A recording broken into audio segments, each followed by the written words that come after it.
Армысыздар ардақтаған ипотекалық дәрігер атты YouTube каналыма қош келдіңіздер. Есімім Рүстем болады. Бүгінгі сіздерге айтарым, көрпеңе қарап көсіл, немесе сақтансаң сақтайды демекші. Тақырыптың аты былай. Ипотекаға баспана алмас бұрын осы әдісті қолданып көріңіз. Яғни сізге менің ұсынысым. Дәл осыны сіз қолданыңыз, осылай жасаңыз деп тұрған жоқпын. Жалпы видеоның соңына дейін көрсеңіздер түсінесіздер. Бір кішкене логикасы бар видео. Жалпы менің YouTube каналымда 2022 жылы ипотекаға баспана рәсімдеу 5 қадамы бар. Оны мына жерге картинкасын қоямын, сілтемесінде осы видеоның описаниясына қалдыратын боламын. Немесе ипотекаға баспана рәсімдегенде қандай қателіктерге жол бермеу керек. Мына жерге картинкасын қоямын, оның да сілтемесін описанияға қоятын боламын. Міндетті түрде көріңіз, ипотекаға қалай дайындалу керек, қалай қателіктер жасамау керек деген сияқты видеоларда. Сонымен қатар плейлист бөліміне өтіп, бағдарламалар бөлімшесінен Қазақстан Республикасында болып жатқан барлық бағдарламалардың шарттары мен талаптары мен ай сайынғы төлем переплатасымен таныссаңыздар болады. Бұның барлығы бүгінгі видеоға кішігірім өзінің байланысы бар. Оны қазір тілге тиек етіп сіздерге түсіндіріп беретін боламын. Сонымен қатар айтпақшы достар, мен YouTube каналыма жазылып жүрсіздер ме? Өзіңіздің таныстарыңызға, әріптестеріңізге, бауырларыңызға мына видеоның сілтемелерін таратып жүріңіздер. Олар да көрсін, білсін.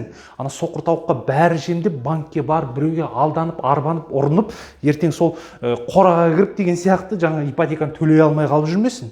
Сондықтан мына видеоны міндетті түрде сол кісілерге таратыңыздар. Тақырыпты бастаймын, назарларыңыз мына менің тақтамда болсын. Ең бірінші ескерту былай. Ең бірінші, үйдің құнына қанша миллионға пәтер алам дейсіз, соған байланысты, алғашқы жарнасына байланысты, сонымен қатар пайыздық мөлшерлемесіне байланысты, ай сайынғы төлемді, үстеме төлем, яғни переплатаны анықтап алу керек. Мәселен, сіз 20 миллион теңгеге баспана алам дедіңіз. Банк, кез келген екінші деңгейлі банк, отбасы болсын, банк центр кредит болсын, сізге ай сайынғы төлемді шығарып берді. Ай сайын 150 мың теңге төлейсіз деді.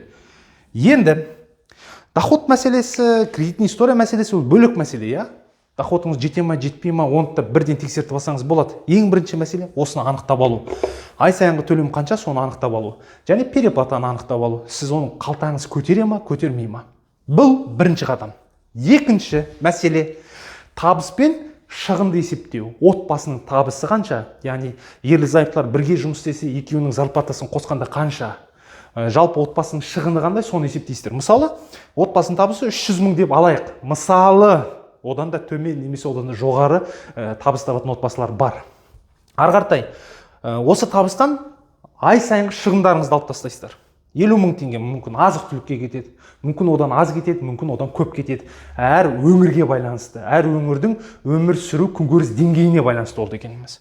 20 мың теңге Каспийде бір кредитіңіз бар шығар, сотқа алған шығарсыз, мүмкін жаңағы басқа ақшалай кредит алған шығарсыз, оны алып тастайсыздар. 15 мың теңге балабақшаға, мысалы, бір балаңыз барса, мысалы, ай сайынғы төлемі, мүмкін одан да көбірек шығар. Сіздің қалтаңызға байланысты, сіздің табысыңызға байланысты барлығы. Ары қаратай, 40 мың теңге балаларыңыз бір үйірмеге баруы мүмкін, немесе жаңағы ойын сауыққа деген сияқты. Яғни табыс пен шығынды міндетті түрде есептеу керек. Бұны сіз біліп жүруіңіз керек. Бас салып ипотека алып тастамаңыз. Міндетті түрде осыны есептеп былай ой жүгіртіп көріңіз. Бұл екінші қадам. Үшінші қадам. Жаңа банкке барғанда сізге айтты ғой, ай сайынғы төлем 150 мың теңге деді. Енді опана керемет екен, өзімнің үйім болады деген сияқты оған қатты назар аудармаңыздар, я? Мүмкін сіз аренда сізге тиімдірек болатын шығар. Яғни жалдамалы пәтер тиімді болатын шығар. Ары қаратай, 150 мың теңге сізге айтты ай сайынғы төлем банктың менеджері. Енді сіз өзіңіздің табысыңыздан сол 150 мың теңгені белгілі бір банктың депозитіне немесе өзіңізге ыңғайлы әдіспен шашау шығармай кем дегенде 3-4 ай жинайсыздар. Мүлдем 150 мың теңгеге тиіспейсіздер, жинап көріңіздер. Бұл деген ипотекаға дайындық. Яғни, өзіңіздің табысыңыз 300 мың болса, соның 150 мың теңгесін алып тастайсыз.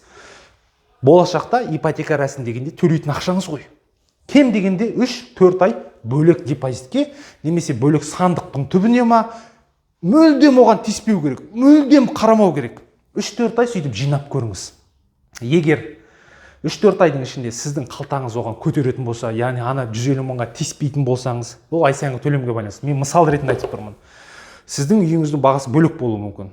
соған тиіспей 3-4 ай жинауға шамаңыз жетіп тұрса, яғни басқа да табыстарыңыз жаңағы шығындарды жауып тұрса, онда ипотека рәсімдеуге қадам жасау керек.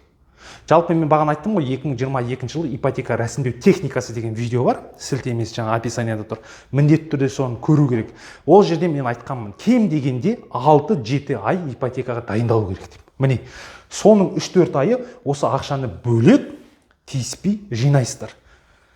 Шамаңыз жетіп тұрса жинауға ипотека алыңыз. Шамаңыз жетпесе, сәл тосыңыз, табысыңызды ұлғайтыңыз.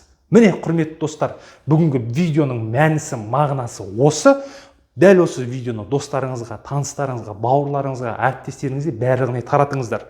Соқыр тауыққа бәрібір жем емес. Қарға баласына өсиет айтқандай, бір шоқып, 2 рет қарау керек жан-жаққа. Мен төлей аламын ба, төлей алмаймын ба? Қалтаңыз оны көтер аламын ба, көтер алмаймын ба табысыңыз? Көрдіңіздер ме? Осының бәрін істеп барып қана ипотека рәсімдеңіздер. Құрметті достар, сіздермен болған мен, есімім Рүстем. Келесі видеода кездескенше сау, саламат болыңыздар.